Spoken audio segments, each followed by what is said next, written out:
To understand how Trump managed to pay zero to none taxes, we first have to talk about what tax loss is. Tax loss in the United States occurs when a taxpayer's deduction exceeds their taxable income, resulting in a negative taxable income. This can occur in situations where taxpayers have significant business expenses or investment losses. Taxpayers are allowed to carry forward a tax loss for up to 20 years and apply it to future tax years, reducing their tax liability in those years. In addition, taxpayers can carry back a tax loss for up to 2 years and apply it to previous tax years, potentially receiving a refund for taxes paid in those years.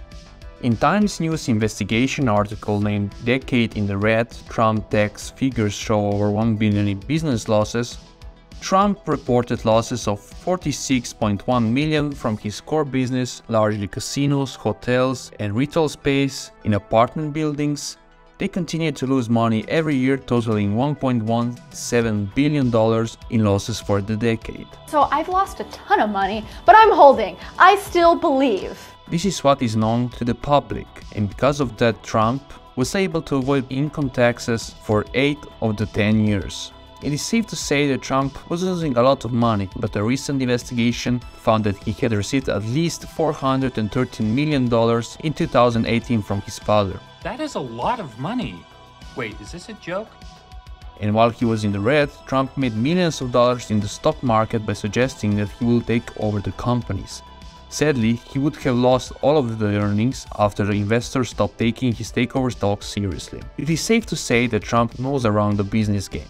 The amount of losses he was declaring, giving him a tax deduction so substantial that it could have allowed him to legally avoid paying federal income taxes on hundreds of millions of dollars of income for almost 2 decades. Now, let's take a look at this graph that shows Trump's reported losing through 1980s and 1990s. During this time, he borrowed hundreds of millions of dollars to fuel a wave of purchases that included a second casino, a Manhattan hotel, the Mar-a-Lago property in Florida, a New York hospital he intended to replace with an apartment building, and undeveloped expenses of railroad yards on the west side of Manhattan. However, with his vast debt and other expenses on those properties, Trump's fortunes were already on the way down. His yearly carrying costs on the rail yards would rise to $18.7 million, and the apartments on the hospital side would not be ready for sale as Trump Palace until 1919, and another residential project would be stalled for years.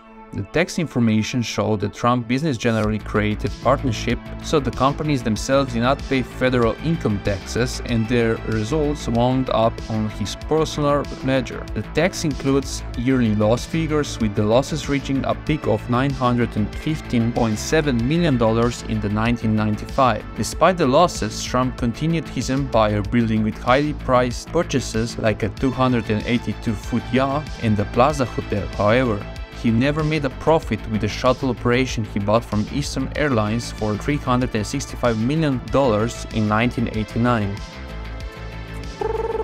Somebody gonna answer this?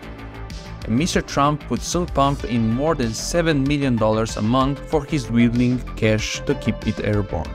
On March 25, 2023, the New York Times published an article about the possible indictment of former President Donald J. Trump on criminal charges. The article states that Mr. Trump could face charges of obstruction of justice, fraud, and tax evasion, among others. The Manhattan District Attorney Office has been investigating Mr. Trump's business dealings since 2018, and in August 2022, a grand jury was impaneled to hear evidence against him. As of March 2023, the grand jury still heard testimonies and reviewing documents. Mr. Trump has denied any wrongdoing and has called the investigation a witch hunt. He has also suggested that the investigation is politically motivated.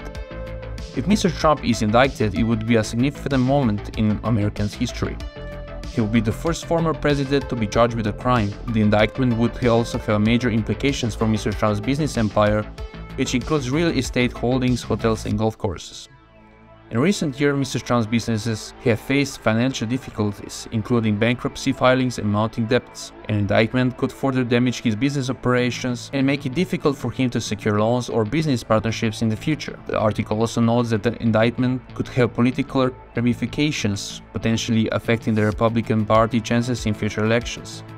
Some experts believe that the Trump indictment could energize his base and galvanize support among his supporters.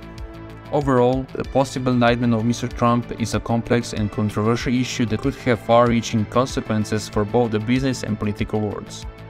Now, is it safe to say that Trump is getting back what he deserved? Oh no, let me know in the comment below.